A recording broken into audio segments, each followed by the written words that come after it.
Wizards of the Coast? What the hell are you doing?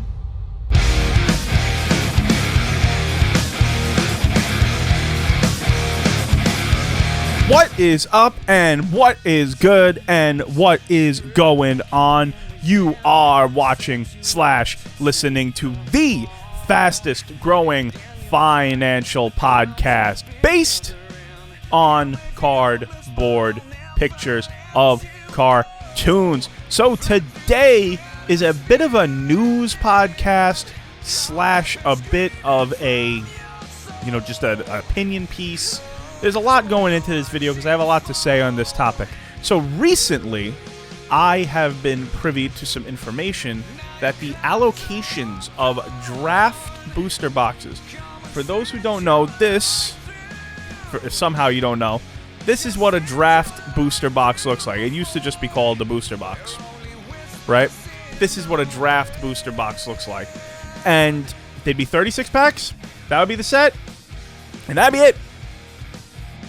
You buy a box of Alpha, there's no collector's edition, there's no, specialty products, there's none of that. It was just a draft box. That's where you get the set.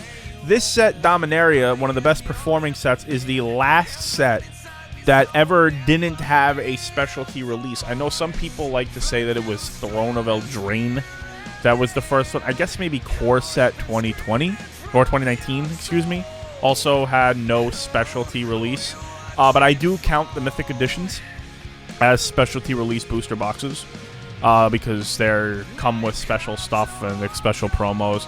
But all that aside, draft boxes were the backbone of Magic. That was the flagship product. That was the product that people knew. If you want to play Magic, you could draft the cards, you can play with them, it doesn't matter. You don't need to have a deck, you just have packs and you can play. So recently, the last set, Zendikar Rising, we have seen the addition of set boosters, which were on top of the collector's boosters, which made their debut in Throne of Eldraine. So, recently I've been privy to information that Wizards of the Coast is cutting the allocation of draft boosters to local game stores by 90%. Quick math. If you were receiving 100 boxes prior of draft boosters, you are now receiving 10.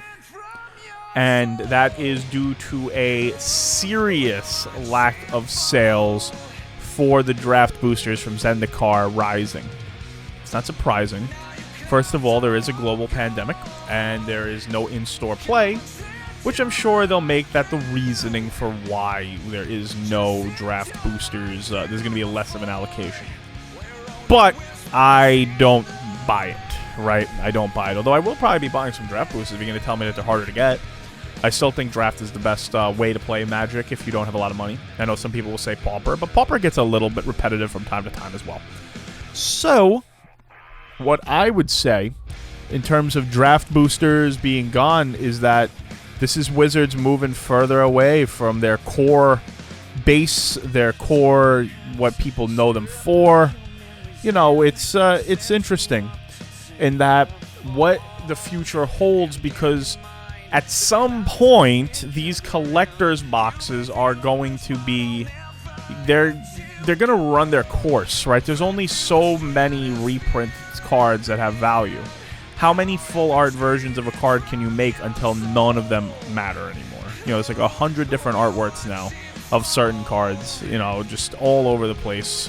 Command Tower foils aren't cool anymore. Cyclonic Rift has one. Doubling Season has one.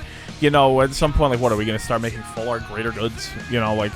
There's not that many cards left, and it's only been a year and a half that they've been doing these, counting the rest half back to Ultimate Masters, right, of box toppers. So how far can they drain this well in terms of their products? And if they are neutering this, which is the flagship product of the game, where do we go from here? It's murky waters ahead, because it's something that you've lost your core of your game by removing draft boosters. Now, I know a lot of people prefer set boosters, and let me know in the comments below, what you guys think of draft boosters versus set boosters. I personally have not been the biggest fan of set boosters. I think that they're charging $1 more for a minuscule chance of getting a card on a list. I'm not the biggest fan of the list either. I don't like the random reprint mortars. You know what I mean? I like to know, hey, there's a reprint set coming this year. These are the cards to look out for. We're not going to say whether or not we are going to reprint them. I kind of like the way that they said they were going to handle the fetch lands this year. And, of course, the fetch lands ended up being as expeditions in the Zendikar Rising. I like that. The random reprint missiles, though, while I do think it's important to have the cards affordable for the game as game pieces on top of the collector's side of the game, I do think both should live in their own space and not interfere with one another, personally. And the draft booster being gone and the set booster and all that, I don't like these random reprint sets, and everything's a specialty set, everything's crazy. It's really given me a lack of confidence in Magic as their direction. They seem to be a bit of a headless chicken right now. And if I'm wrong, and their sales continue over the next 5 years, because I know what they've been doing over the last few years. I know that they beat every sales number. I just question how much further can we go until there is a little bit of people going, all right, I'm good. Because the serial numbered cards have to be coming. There's no way those aren't coming. And then what? Every year I've said this about, in my PSA video, I said that every year a corporation, they want to see 7 to 10% growth in their bottom line year over year.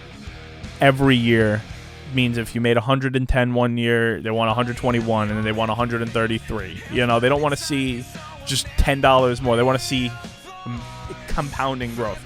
I question how far Magic is from starting to see a bit of a downswing.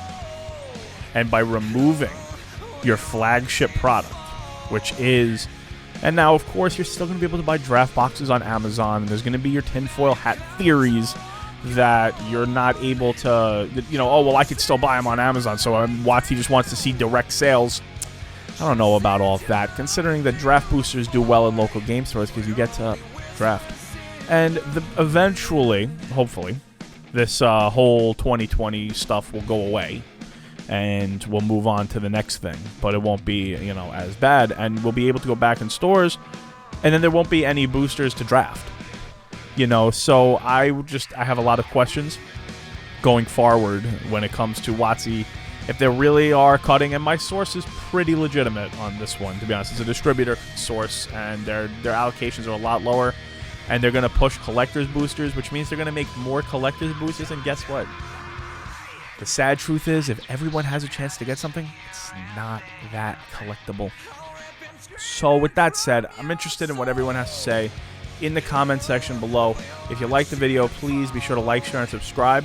I'm doing Pokemon openings tonight, 8:30, if you are in the stream, and you enter the chat and you say the words draft boosters, I am going to give you a free pack of XY evolutions. But that is only available on tonight's stream, which will happen on YouTube, Twitch, and Facebook. The links are all in the description below. I hope to see everyone there, and hope everyone has a great rest of their day.